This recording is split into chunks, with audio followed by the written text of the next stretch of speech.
a esse novo valor de pico de tensão, assim multiplicando por 2, e isso ele vai armazenar no capacitor 2, fazendo o diodo 2 conduzir e deixando o capacitor 2 carregado. E assim a gente tem uma saída multiplicada, né, somada duas vezes. Assim, o nosso... Opa, já mudei aqui. O que a gente fez em sala foi com 3. Não, acho que foi com 2, perdão. A gente pode verificar aqui. Mas, resumidamente é isso, multiplicador de tensão. Se a gente colocasse mais uma célula, o ciclo seria da seguinte forma. Agora o nosso capacitor 2, ele vai carregar, ele vai passar para o capacitor 2, né, que a partir disso aqui o diodo 3 vai conduzir, e o que está armazenado no capacitor 2 vai para o capacitor 3. Vai estar bem aqui. Depois a gente vai dar mais um valor de pico, vai dar mais tensão. O próximo valor de pico vai carregar no capacitor 3. E esse capacitor 3, quando o próximo diodo conduzir, que vai ser o 4, ele vai levar esse valor de pico mais o antigo valor de pico que estava armazenado, que era duas vezes a minha tensão. Logo, eu tenho no capacitor 4 duas vezes a minha tensão, que foi somado. Agora eu estou tendo mais um valor de pico que estava no capacitor 3, armazenando no capacitor 4, vocês somando vezes 3. E assim eu tenho minha saída. E aqui a gente vai agora dar a demonstração do circuito funcionando. Tá vendo que aqui, ó, a gente tem um par, dois pares. Então a gente usou duas células, multiplicando então por 3 o nosso valor. Aqui a gente começa. O Gibran aqui tá causando vibração e pressão ao mesmo tempo no nosso piezoelétrico, fazendo os capacitores armazenarem energia e se somando. Deixa eu ver. Olha só, a tensão aumentando 12, 13, 14.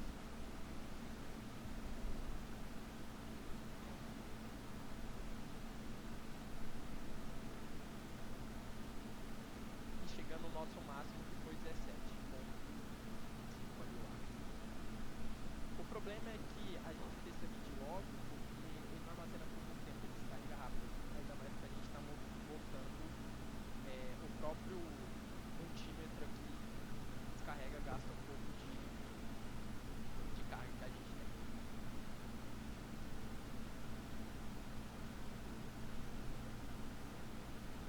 Tá vendo? Ó, cada vez que ele tá jogando aqui, ele tá jogando um pulso. E esse pulso tá armazenando e somando, armazenando e somando.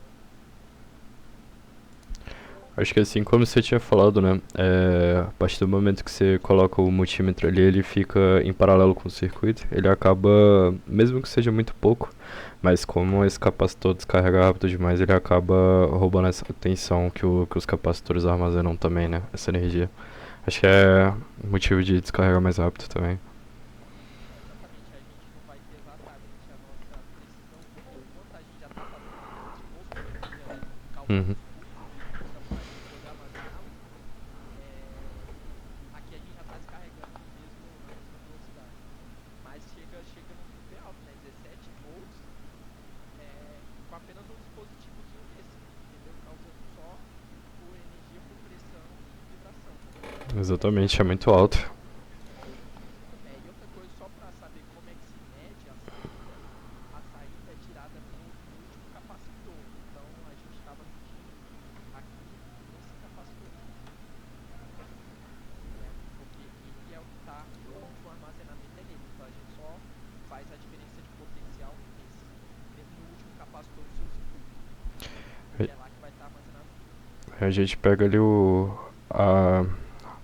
a parte que não conduz do primeiro diodo e a última saída ali do último capacitor. Foi assim que a gente conseguiu fazer. Isso serve para várias células também, né? A gente, no caso, fizemos só com duas, mas dá pra fazer igual nessa demonstração, tem como fazer com várias.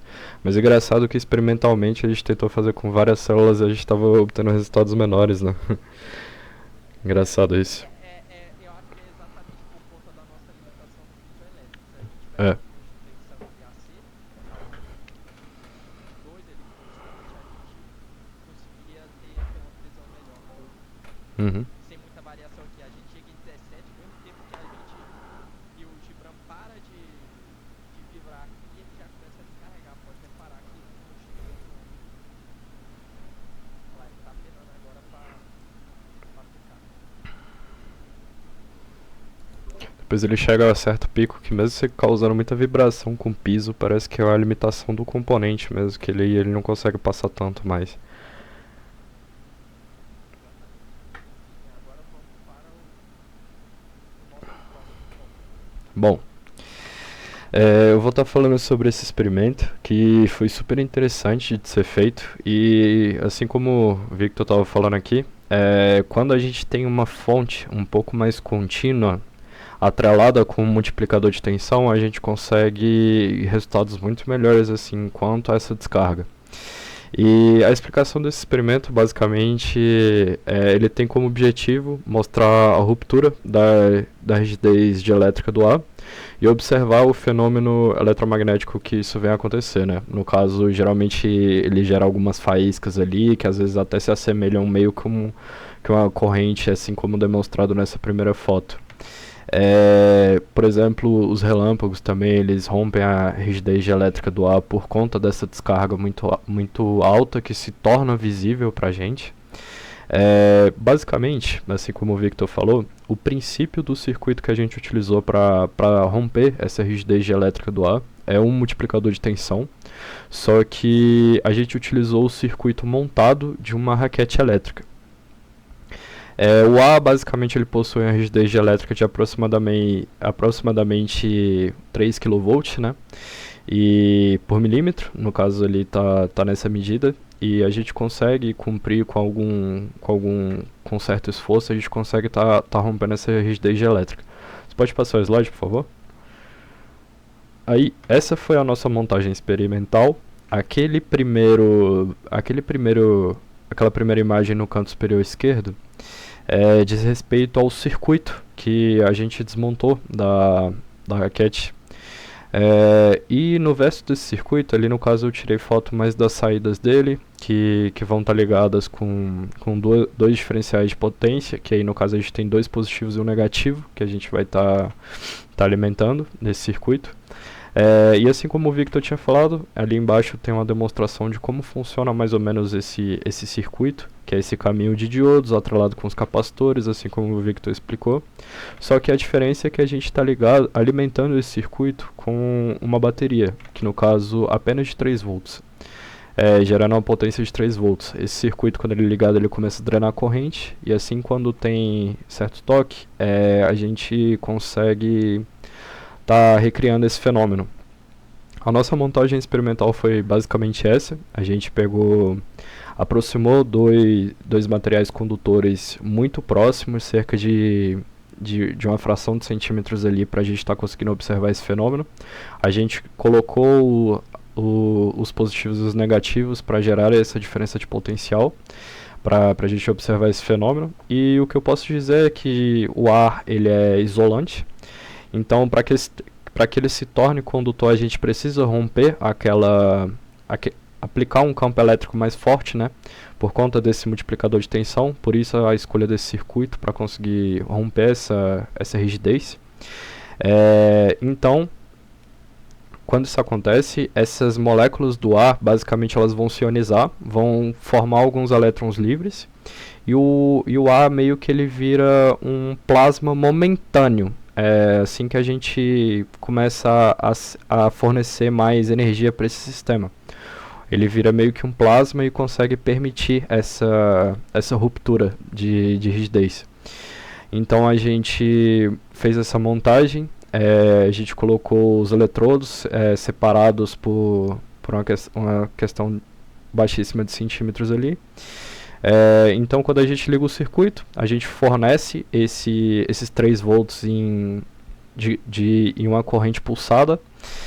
O multiplicador ele vai aumentar essa tensão em vários estágios, então a tensão cresce até chegar mais ou menos uns 3.000 volts ali por milímetro de eletrodos, ou seja, o ar e os eletrodos eles vão todos se ionizar. E acontece essa faísca que a gente vai conseguir observar. Tem um som característico muito alto também, e esse fenômeno visível que a gente consegue observar. Então, essas variações bruscas de corrente produzem essa onda eletromagnética, parecendo um mini pulso de rádio. Então, a gente consegue observar nessa montagem experimental. Você pode passar e mostrar o vídeo?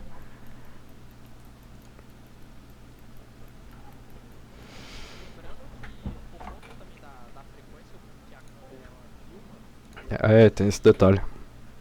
a frequência aqui do visível, aqui, vamos dizer, do raiozinho que a gente está vendo, tá bem menor. Mas lá não, lá é quase que constante, praticamente constante.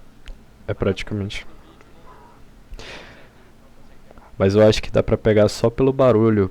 Pelo barulho dá pra você perceber mais ou menos como é que é a frequência. Porque realmente o celular às vezes não pega mesmo. Mas só pelo barulho dá pra ter noção da sequência. Porque além do visível, ele emite som também.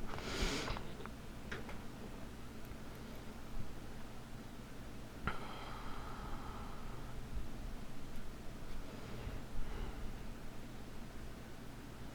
Esperando que botou o alicate para descarregar o bichinho aqui para poder triscar. Pra poder triscar, pra não fazer uma diferença de potencial e a gente servir como aterramento, né?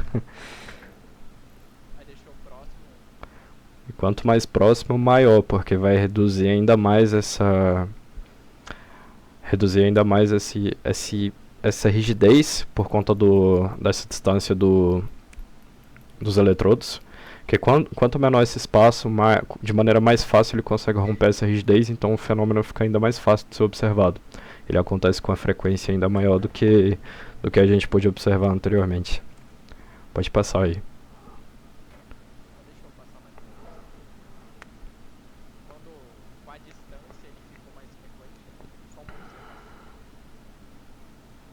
Quando a gente aproximou mais,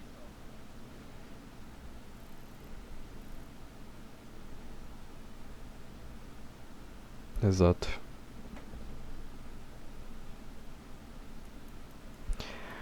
Aí, pausa aí rapidão, esses dois. Aí a gente usou esse fenômeno para fazer o seguinte. A gente colocou alguns materiais condutores, alguns filamentos de cobre, junto com esses eletrodos, para a gente formar o seguinte.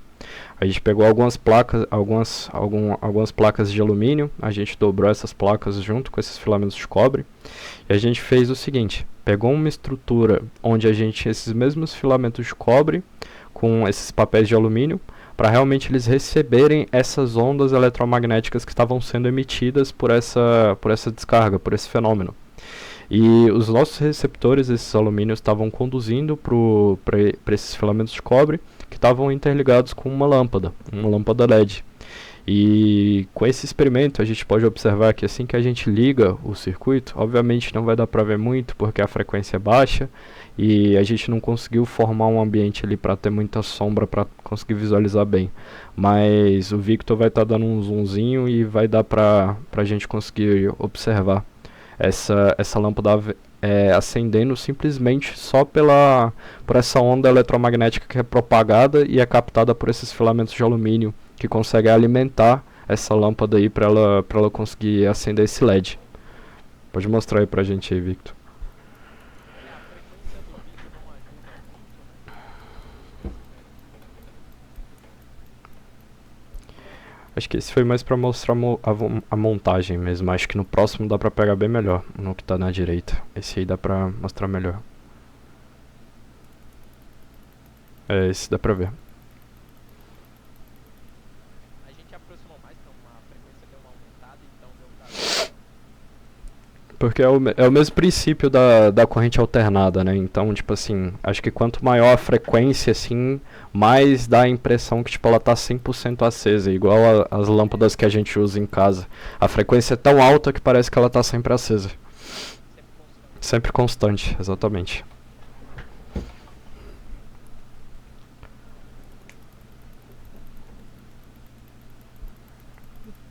Contato não. Apenas com ar.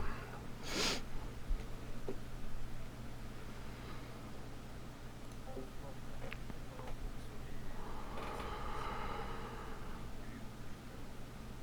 vou dar uma apanhada geral do que é uma balança capacitiva, né? Então, uma balança capacitiva nada mais é do que um circuito de pesamento.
placas estarão.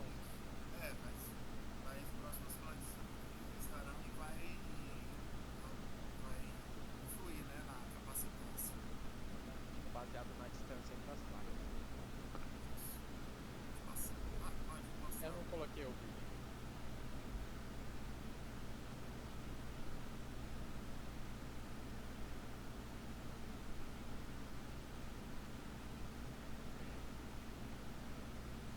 Perdão.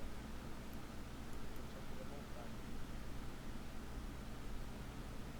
Vamos lá, tava com. Aqui era 17.4 ou 174? Acho que é 174, eu acho. É 174 que a gente colocou na menor escala ali do multímetro. Aí a gente retirou o copo e reduziu a capacitância por conta da distância. Que assim como na relação ali que o Guilherme apresentou pra gente ali, que é diretamente interligado com essa questão da capacitância, é influenciada pela distância. Ou seja, quando retirou o copo, reduziu o peso que estava influenciando o sistema, aumentou a distância e gerou uma capacitância menor. Aí fazendo as relações, botando o gráfico, a gente sabe. O gráfico tá bem claro. Consegue medir o peso baseado na capacitância. O gráfico já tá explicando bem isso. Não é que quando vai aumentando-se a capacitância, isso é quanto maior a capacitância, maior o peso. Isso até mesmo depende da equação, né? Que a distância ela é inversamente proporcional, né? A capacitância, no caso. Aí a gente, inclusive, até testou lá com o professor, né? A gente foi colocando água e foi mostrando pra ele a diferença que tava essa relação com a capacitância. E a gente fez diversos testes, a gente fez essas diferentes medições. A gente testou fazer algumas balanças diferentes, mas essa foi a que melhor nos deu resultados, por assim dizer. A gente conseguiu uma precisão maior, que a gente estava fazendo um comparativo com a balança analítica, né? Com o peso em gramas e fazendo essa correlação com o peso em capacitância, né? Então a gente conseguiu bons resultados experimentais com a nossa balança capacitiva.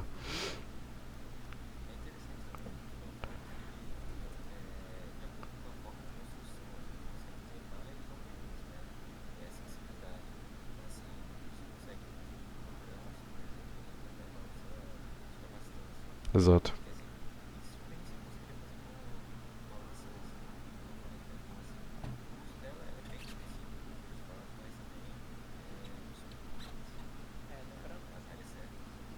Lembrando que a precisão também muda de acordo com a construção mesmo, porque a gente tinha papel alumínio, papel A4 e plástico, então você não vai ter muita consistência. Você precisa fazer, principalmente ali a medida ali a gente tinha feito antes e a gente percebeu que os materiais eles têm que estar na mesma medida. Sim. Então, o corte do papel alumínio ali não pode ter sobras, tem que estar bem redondo de acordo com, igual no caso do nosso prato, né? O formato, todos os formatos têm que estar uniformes. E a gente testou também sem lixar direito também os filamentos de cobre, tava dando muita diferença também nas nossas medições, porque realmente eles precisam estar bem lixados para eles conseguirem conduzir melhor, né? A gente também fez isso lá no... Pode falar. Que aí a gente também tinha percebido isso, que aqueles papéis de alumínio que a gente utilizou lá no experimento para acender a lâmpada apenas pela indução, que a gente precisava lixar melhor esses filamentos de cobre pro alumínio conseguir absorver melhor e conseguir transplantar para a lâmpada também. Faz total diferença. Por conta dessas nossas medidas de laboratório, com precisões, principalmente desses materiais, a gente precisa tirar o filtro desses filamentos de cobre no meio Uhum. para poder medir melhor, senão dá imprecisão constante. Exato. Aí só aumenta mais o erro. Mas enfim, Aí aqui, fechando essa nossa parte experimental, antes de partir para a simulação, que eu vou apresentar em breve, a gente pode perceber alguns pontos muito importantes sobre esse esse nosso experimento, que a gente conseguiu correlacionar com o que a gente tinha aprendido também no experimento passado, prático. A gente pode trazer aqui, listar algumas coisas extremamente importantes que a gente consegue estar observando com essa nossa experiência 2 prática.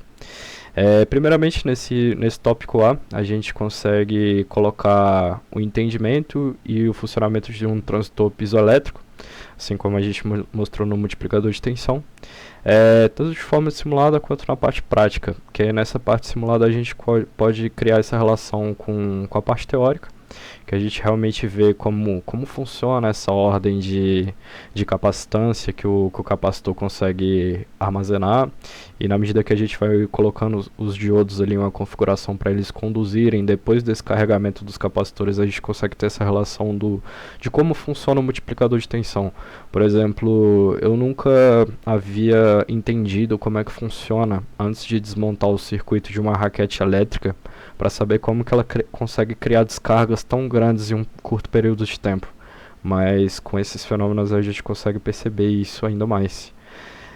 A gente consegue perceber como funciona essa questão dos sensores piezoelétricos no dia a dia, né? Algumas aplicações deles, que eles realmente são por vibrações e pressão, tem diversas aplicações que a gente consegue tá fazendo com eles no nosso dia a dia. Por exemplo, algo super interessante que eles implementaram no Japão e tudo mais, que é aquela questão do chão que gera energia em determinados tipos de lugares. Por conta dessas vibrações, da pressão dos passos, a gente consegue estar convertendo isso em energia. Sobre essa montagem da nossa balança capacitiva, que tem um erro baixíssimo por conta desse fenômeno que o Guilherme explicou pra gente, da gente conseguir medir volumes muito pequenos de massa. Você pode continuar, para vocês falarem um pouco também. Bom, aqui a gente tem a relação de diodo com capacitor. O foco desse experimento foi os capacitores, né? Para a gente entender como é que funciona. Bom, na balança a gente entende aquela relação de distância que muda a capacitância diretamente ligada. A gente entende a capacidade de armazenamento do capacitor junto com o diodo de aumentar a nossa tensão de saída, ou seja, entende aquele princípio de armazenamento do capacitor. Eu acho que é isso, são dois fundamentos aqui importantíssimo, você aprende bem no básico, na prática, e você já tem gravado muito fácil, ou memorizado, ou aprendizado muito fácil na sua cabeça. Aí é isso. Vocês querem falar mais alguma coisa, pessoal?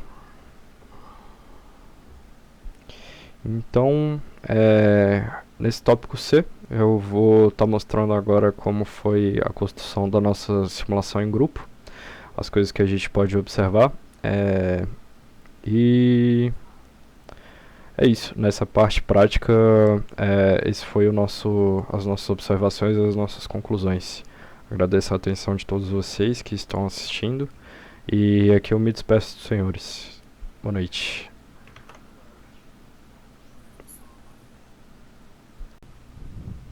Olá, boa noite. E se tratando dessa simulação no soft, espero que esteja dando para escutar. Deixa eu só conferir se estou gravando. Tá, beleza?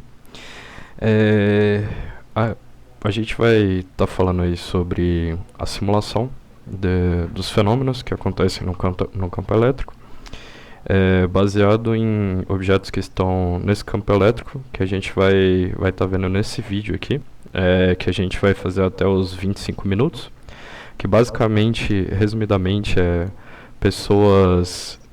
duas pessoas fazendo aqui misturas diferentes com óleo de fubá, para fazer esse campo, a simulação da gaiola de Faraday, né? E eles estão colocando nessa gaiola efeitos diferentes de esferas, de pontas, para simular como o campo elétrico basicamente ele funciona, né? E aqui tem essa representação, as linhas como elas se distribuem, algumas tangentes, né? E quando o sistema é ligado, a gente consegue observar como a gente consegue observar essas linhas de campo.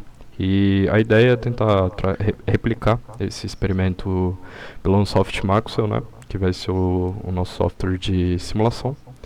Então, partindo para a simulação, né, de fato.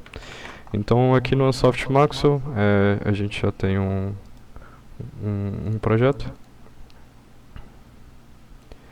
Então, a gente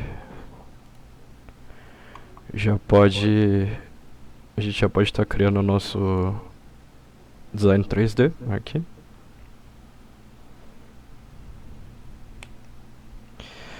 Pronto. Então, aqui eu vou estar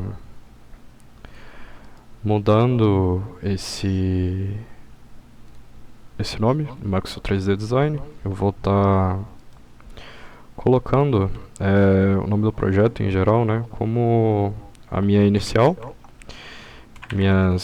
os 2 últimos dígitos da minha matrícula, e vou estar colocando também o dos meus companheiros para garantir que isso aqui não seja plagiado e tudo mais. Então vai ser GS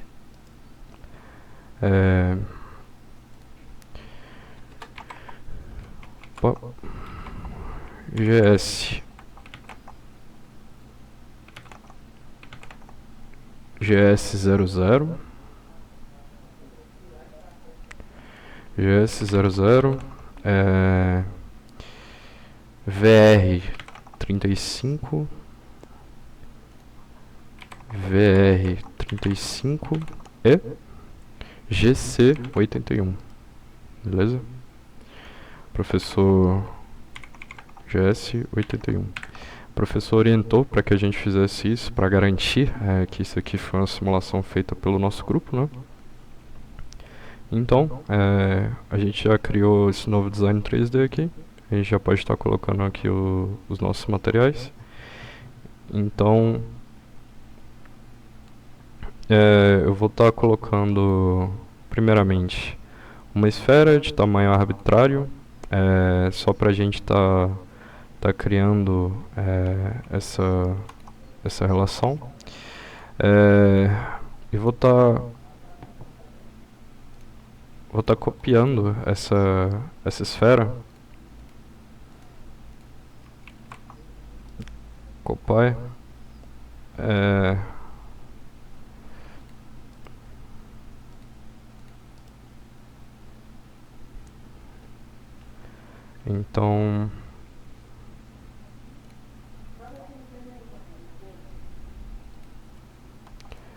Então a gente vai copiar ela. Então eu vou estar pegando mais ou menos o raio dela e vou estar colocando essa distância específica, né? Aqui ela tem esse raio, então eu vou estar fazendo o seguinte: na distância entre elas, eu vou colocar a distância ao longo do eixo X, tá? Eu vou estar colocando essa distância vezes 4, pra gente ter essa distância aqui mais ou menos de 4 vezes o raio das esferas, pra gente conseguir fazer uma boa simulação. Então aqui para as 2 esferas eu vou estar adicionando um material. Properties, eu vou estar colocando cobre mesmo, que eu acho que vai ser o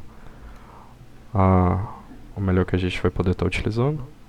Então aqui, a nossa situação, a gente vai estar criando aqui um retângulo agora, pra gente estar uma caixa, pra gente criar uma região a partir dele.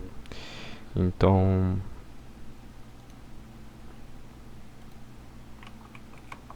não, na verdade vai ser uma caixa, né? Eu acabei criando o retângulo. Deixa eu só procurar esse aqui mesmo. Pra gente estar criando uma caixa pra acoplar essas esferas, né? E isso, esse é o retângulo inicialmente. Só que aí no caso a gente vai precisar tá abrigando ele, né? Então deixa eu só queria voltar para vista isométrica.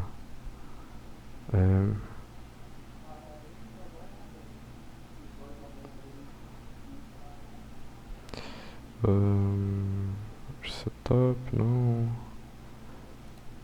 Não. Eu queria voltar para vista isométrica, mas eu não tô conseguindo.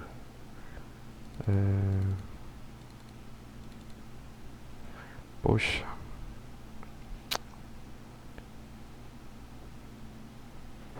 Realmente eu não tô conseguindo. Mas, no final das contas, não vai fazer tanta diferença. Aqui, note que a gente vai precisar aumentar ela um pouco ao longo do eixo X, essa nossa caixa. Então aqui no eixo X, onde ela tem essa posição 0, né? No caso, eu vou precisar aumentar aqui um pouco.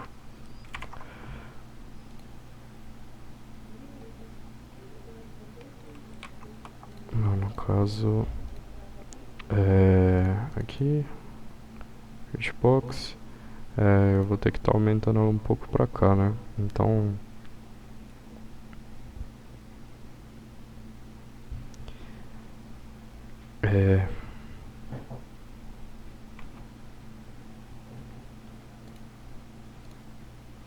então aqui quanto à altura ele já tá certo. Então aqui a questão que a gente vai precisar mexer vai ser mais aqui mesmo. Então aqui no caso vai ser no eixo Z, ao contrário, né? Então aqui a gente clica nessa box, vem aqui properties, aqui tá no vácuo e tal, aqui nas dimensões dela mesmo, né, de fato. Então essa posição, aqui é os tamanhos, the size, milímetros, não, também não é aqui.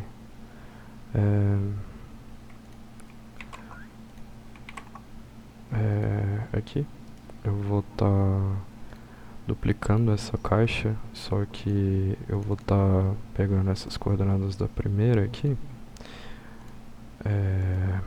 aqui, no caso 1.4, ou seja, eu vou colocar ela no menos 1.4 nessa segunda caixa, a partir daqui ser menos 1.4 menos 1.4, que ela vai complementar aqui para baixo, beleza? E aqui eu consigo juntar essas duas caixas usando essa ferramenta aqui. Cadê ela? Rotate, não, Unit. Pronto, a gente uniu agora. Então pronto, vou estar colocando uma certa transparência, beleza? Properties, transparência, vou estar colocando 0,7 de transparência, pra gente conseguir ver as esferas, né?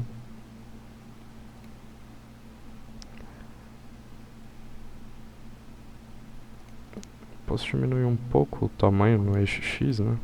Acho que não tem muita necessidade da gente tá criando tão grande assim. Essa box properties no que tange esse eixo X, a gente pode estar diminuindo um pouco, colocando 1.3.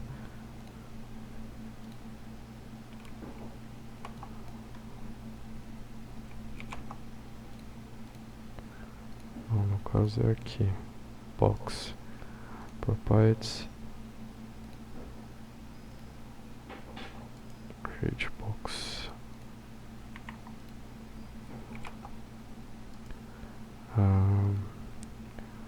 Bytes 1.4.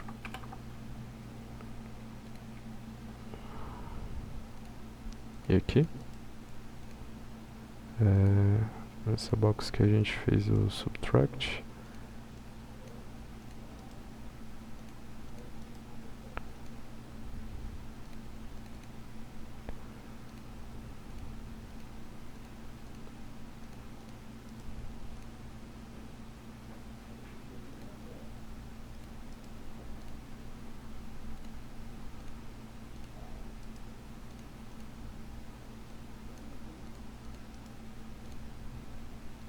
aqui também 1.4, beleza? Pronto, a gente já tem o nosso sistema aqui, basicamente, com essas propriedades. Então eu vou estar adicionando mais transparência aqui de novo, deixar aqui em 0.7. Pronto, a gente já tem bem transparente o nosso meio aqui, que a gente vai estar operando. Então, a partir de agora,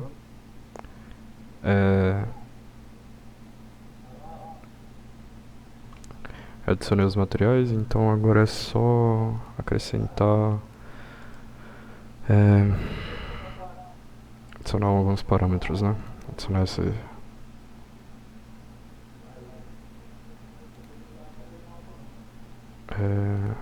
essas voltagens. Então a gente já pode criar um solution setup com 30 passos, eu acho que já tá bom.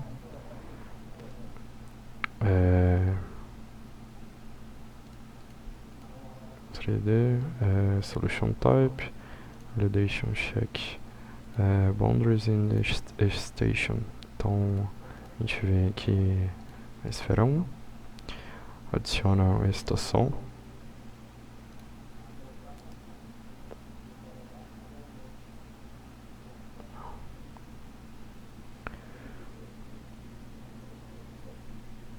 Só um momento. Assim, consegui perceber o meu erro, que ainda não tinha transformado isso aqui como a região da simulação. Então, pronto, já está ajustado, e note que ele já consegue cobrir todo o nosso sistema. Então agora na esfera 1, na esfera 2, a gente vai estar adicionando a estação. Não tá plano ainda, então no eixo X ainda tá dando certa diferença. Box, vamos lá.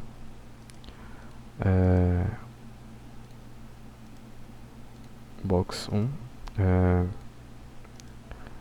properties, no eixo X a gente pode estar colocando 2.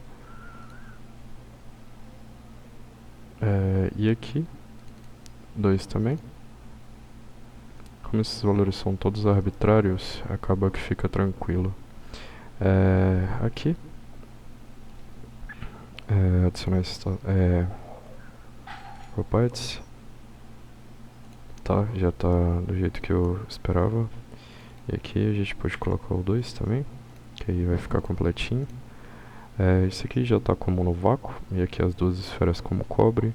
A gente seleciona as duas boxes, que essa região vai ser para todo esse sistema aqui.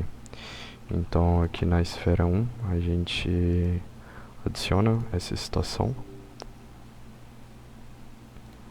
Tá dizendo que precisa ser plano, né? Então consegui descobrir o meu erro, pessoal. Eu ainda não tinha colocado no electrostatic. Então aqui na esfera 1 a gente agora consegue, tá adicionando a voltagem. Esfera 1, vou estar colocando como 30 volts. Aqui eu vou estar colocando como, vamos colocar como 0 volt para criar essa diferença de potencial.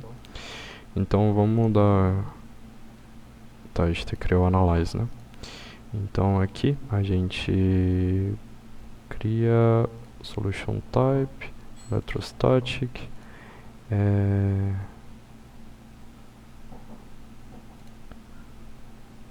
Solution Setup. Vamos colocar 30 passos para ficar ok. E aqui a gente dá o Validation. Ok, tudo certo então pra gente fechar essa simulação. Então vamos analisar. Enquanto ele roda a simulação, então a gente já vai pensando nas próximas que a gente vai fazer, que no caso vai ser com 2 placas, e também a gaiola, que vai ser uma placa cortada, e também o efeito de ponta, né, que a gente consegue estar explicando isso aqui. E tudo isso vai ser arbitrário, é mais pra gente colocar as coisas dentro de uma caixa para simular o fenômeno da gaiola de Faraday, joga as coisas lá dentro, faz essa diferença de potencial, pra gente conseguir tá observando tudo isso, né. Então aqui, overlays, a gente consegue estar observando aqui o Z-Vector. Então aqui a gente seleciona um plano. Vamos selecionar aqui o plano XY.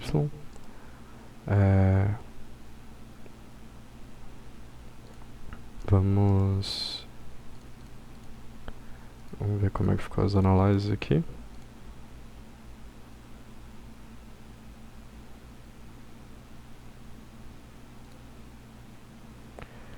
Sphere, tá, ok. Vamos ver para todos os objetos. Assim se comportaria mais ou menos como ficaria essa relação de diferença de potencial, né? Então aqui a gente pode observar também os vetores do campo. No caso aqui, seleciona o plano XY, seleciona o plano XY, e aqui em Finds a gente vem aqui em Mag E. Aqui, seleciona aqui e assim ficaria, né, no magnético, e aqui no a gente pode observar aqui também Find e Vector. Esses aqui seriam os nossos vetores, que no caso a gente consegue observar, assim como estava se demonstrando aqui no vídeo, como a gente observaria esse comportamento dos vetores, e aqui no final da caixa eles vão se encontrar, no caso eles vão ser barrados por conta desse isolamento, e eventualmente eles vão se encontrar.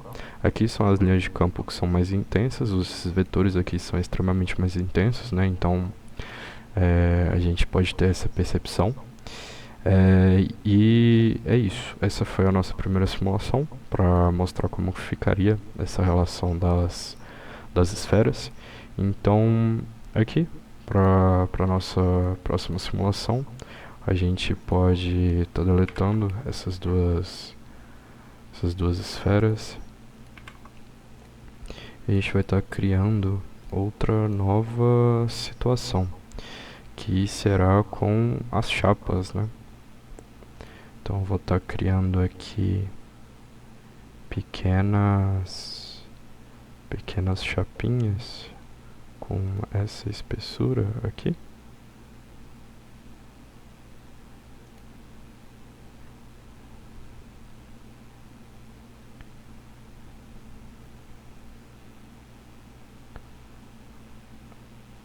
No caso eu quero movê-la um pouco. Eu quero trazê-la um pouco para baixo. Então aqui nessa box 3 a gente vai estar indicando o seguinte para ela. Aqui em Properties ela vai ter esses mesmos tamanhos, mas aqui no eixo Z ela vai estar um pouco mais para baixo, beleza? Properties, Position. Aqui no eixo Z ela vai estar no 0,7, 0,7 na verdade, né? Garoteei aqui. 0,7. Ah não, é menos 0,7, né?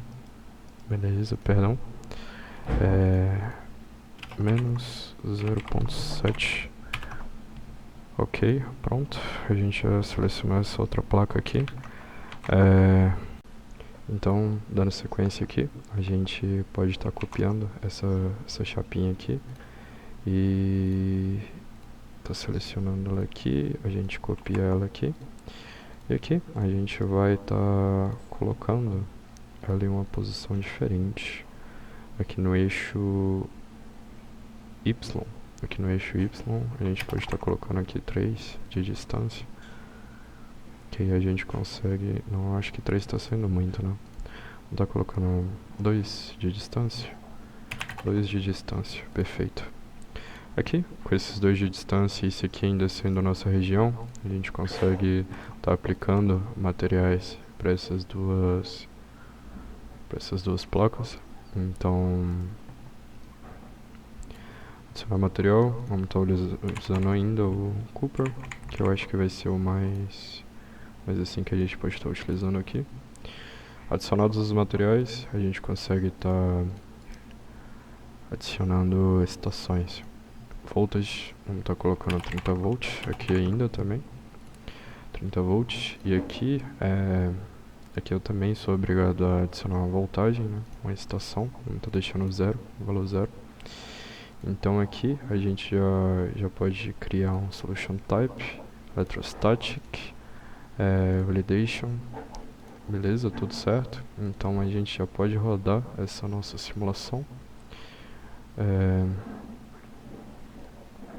Analyze all. Vai estar criando aí a nossa simulação com nossas plaquinhas. Vocês podem observar que o comportamento vai ser diferente. Aqui eu não vou mostrar o vídeo todo porque não é o intuito, mas eu resumi o vídeo para trazer aqui como ficariam essas questões.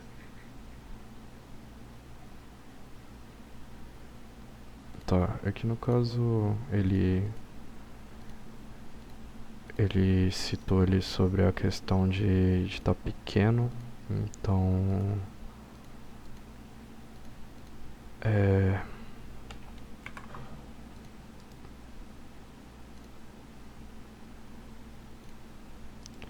vamos estar acertando isso aqui.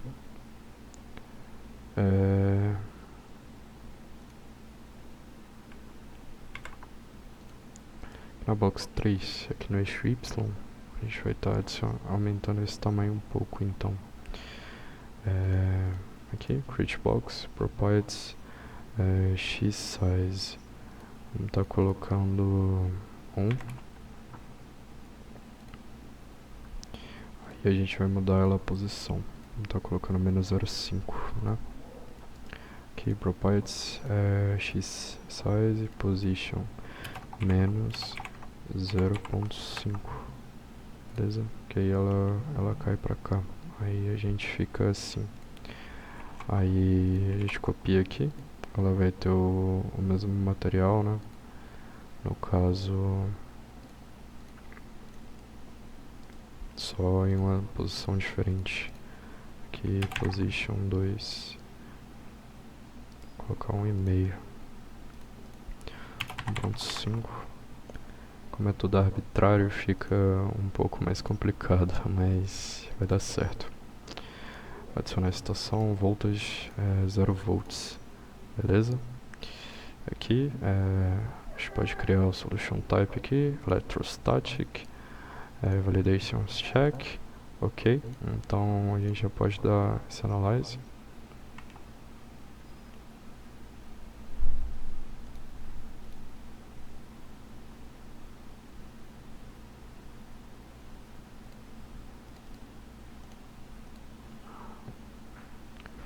Deixa eu aumentar um pouco essas caixas. Y size, vamos estar colocando 0,3. Aumentar um pouco mais essas dimensões. 0,3 aqui também, beleza? Pronto. Agora a gente pode criar esse setup 2 de novo. 30, ok. Validation check, beleza? Analyze all. Eu acredito que vai dar certo.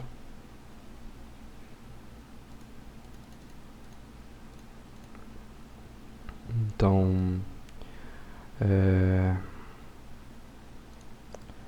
vamos estar pegando aqui, find e mag e vector. Selecionar aqui o plano. E vector All objects.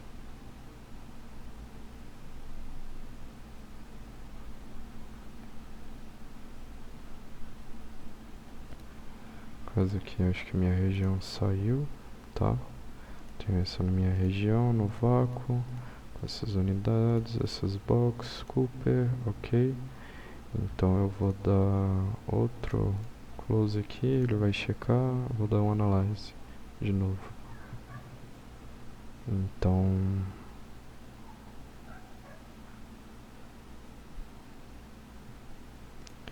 tô mandando utilizar outra box de modelo aqui, então é isso. Tô novamente dando sequência às nossas simulações. Vou estar colocando aqui GR82 para garantir a autenticidade disso, né? GS00, GS00, VR35, beleza? VR35 e GS81, GC81 na verdade, GC81, as iniciais minhas e do meu grupo, beleza? Deixando bem claro isso, bem evidenciado. Então aqui a gente vai inserir um 3D, beleza? E aqui, para dar início à nossa simulação, vamos fazer o seguinte. Vou fazer uma placa aqui.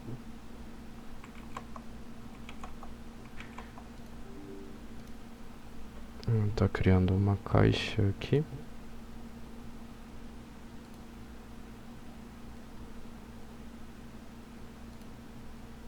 Essa plaquinha aqui, beleza? E aqui, tá copiando essa mesma placa aqui. E aqui eu vou estar atribuindo uma distância para ela, beleza? Uma distância properties, como isso é tudo arbitrário, é tranquilo. Aqui no eixo Y, colocando ela aqui a 2, tá perfeito. Que aqui eu vou estar criando uma caixa maior ainda para estar acoplando esse meu sistema, beleza? Pronto, caixa montada. Eu vou estar adicionando uma transparência nela, nessa terceira caixa aqui. 0,7 mais ou menos, deixa eu só conferir se está gravando, beleza, gravando.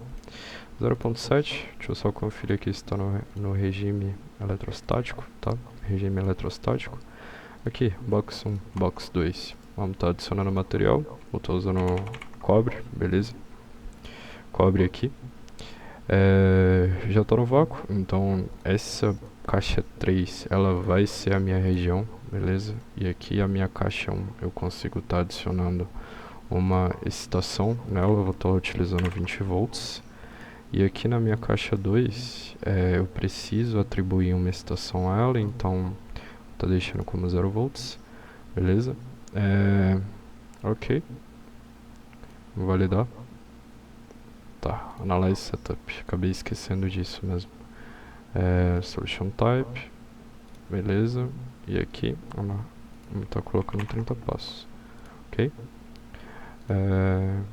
Analyze All.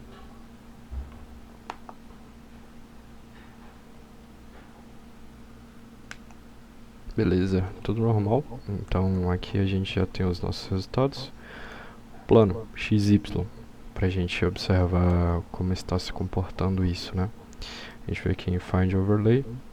Então a gente clica aqui em E Vector. All Objects Done. A gente vê como fica esse comportamento quando a gente utiliza as placas. Fica completamente diferente das esferas, porque se torna muito mais circular. E aqui nas placas, como a área de contato é maior desses componentes, a gente tem esse fenômeno aqui, beleza? Que a gente consegue observar de maneira melhor esse resultado utilizando essas duas chapas, né? Duas chapas de cobre isoladas aqui com o fenômeno da gaiola de Faraday. Assim se comporta o campo. E aqui é análogo, geralmente essa área de contato que está perpendicular com essa outra chapa, o campo vai ser maior mesmo, e essas linhas aqui elas vão se encontrar aqui, efetivamente. Eu vou entrar aqui no outro polo da chapa, que está emitindo essas diferenças de potencial, né? Então, deixa eu só copiar aqui. Eu posso salvar isso aqui, né? Save project. Tá criando outro.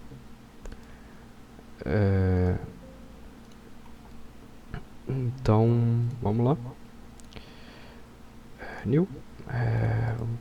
Deixa eu colocar as mesmas iniciais aqui para garantir que isso aqui somos nós que estamos simulando, né? Aqui. Analogamente, o que eu quero mostrar agora, que foi também pauta do vídeo. Eu quero criar uma caixa. Eu quero criar uma caixa assim, beleza? Quero criar uma caixa assim. E aqui, agora, eu vou estar criando uma caixa para dar um subtract nessa mesma caixa aqui que eu acabei de criar, beleza? E teria essa altura, ok? E a gente vai estar dando um subtract essa caixa para essa caixa. Subtract, ok? Ficamos apenas com isso aqui, que vai ser a nossa... Como a gente vai ver que funciona esse comportamento, né? Então eu já vou estar adicionando o material aqui. Estou usando cobre.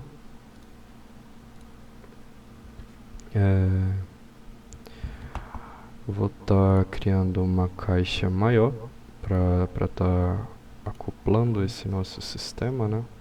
Esse nosso sisteminha aqui. Tá, ok. Vou estar jogando ela um pouquinho para baixo só. Properties.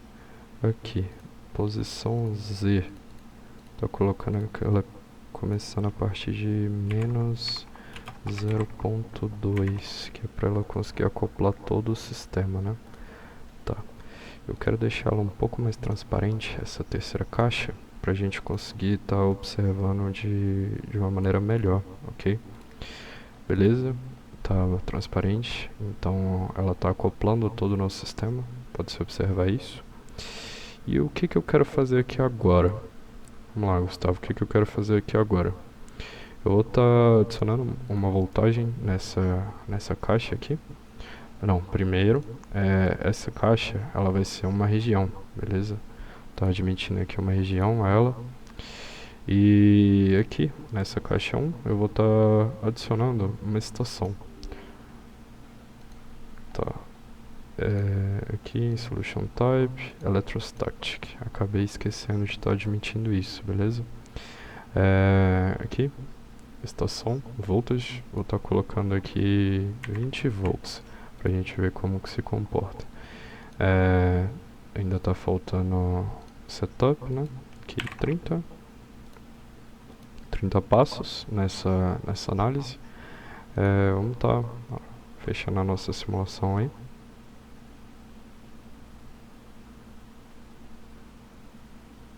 Beleza, tudo normal. Já mostrou ali, já demonstrou.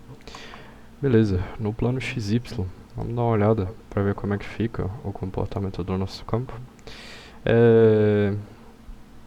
E vector all objects, beleza. Se comportaria mais ou menos assim. Você pode ver que é um comportamento bem diferente dos últimos que a gente tinha visto. Que no caso, como a gente tem esses extremos aqui, eles vão meio que acabar se completando. Ou seja, fica muito distinto, porque uma hora que a direção do campo ele vai seguir do polo positivo para o polo negativo, do norte para o sul, né? Com essas relações. No caso, se ele está saindo daqui, ele vai entrar aqui, mas se ele está saindo daqui, ele vai acabar entrando aqui. E você pode ver que nessas partes, nessas regiões aqui, mais chanfradas, a gente tem um maior índice desses campos, beleza? Mesmo sendo a mesma voltagem para todo mundo, a gente consegue observar como que fica essa relação dos campos. E se a gente cobrisse toda essa região aqui no 3D, se comportaria assim dessa mesma forma.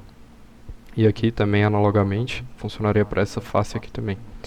Então, basicamente é assim. Deixa eu só mostrar mais uma coisa, que é essa parte do MagD aqui, para mostrar como que acaba ficando. Mag e all objects, pra gente ver como que fica essa relação. Então ficaria mais ou menos assim. Essas são as áreas de maior região, que no caso é a área que a gaiola cobre mais, né? Essas partes mais chanfradas aqui. E como deu uma diferençazinha aqui nesse tamanho aqui, acabou que não mostrou aqui também, mas ficaria mais ou menos assim. Beleza? E aqui deixa eu só retirar essas relações aqui. Eu quero mostrar como que fica um efeito de ponta nesse sistema aqui. Como ficaria mais ou menos um efeito de ponta. A gente tem esse objeto aqui, que seria inserido junto com essa caixa aqui. Eu quero ver como que esse material ele acaba se comportando. Isso aqui também vai ser que isso também foi mostrado lá no nosso vídeo, tá? Eu vou estar adicionando uma estação.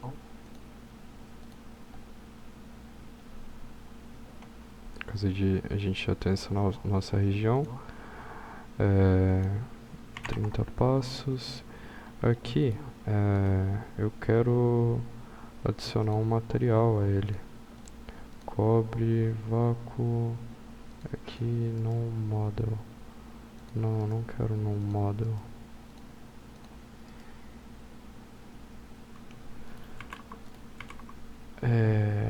Eu quero adicionar aqui. Close. Não.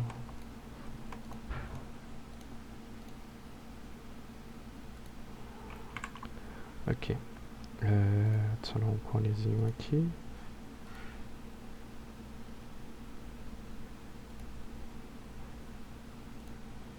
Beleza, a gente tem esse efeito ponta aqui agora.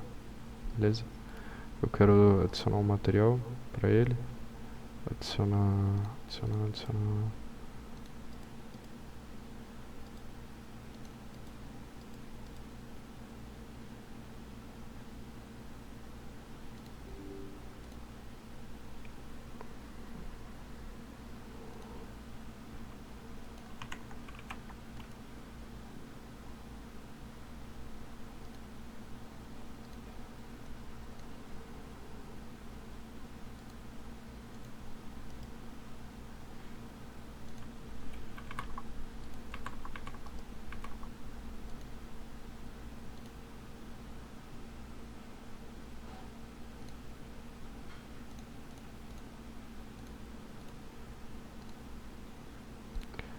Tá analisando agora.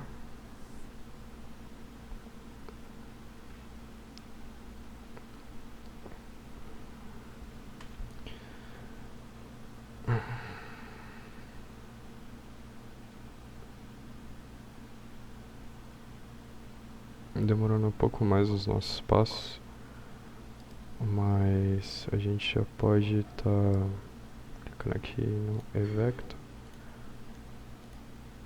Aqui. Evector All Objects. Eu vou precisar aumentar a voltagem, mas a relação do efeito ponta é realmente essa, que no caso ele vai inferir positivamente nesses gráficos aqui. Assim como a gente pode observar aqui, eles demonstram essas questões das duas chapinhas que eu mostrei aqui também, para ver como é que fica essa relação diferente dos campos, né, e tudo mais.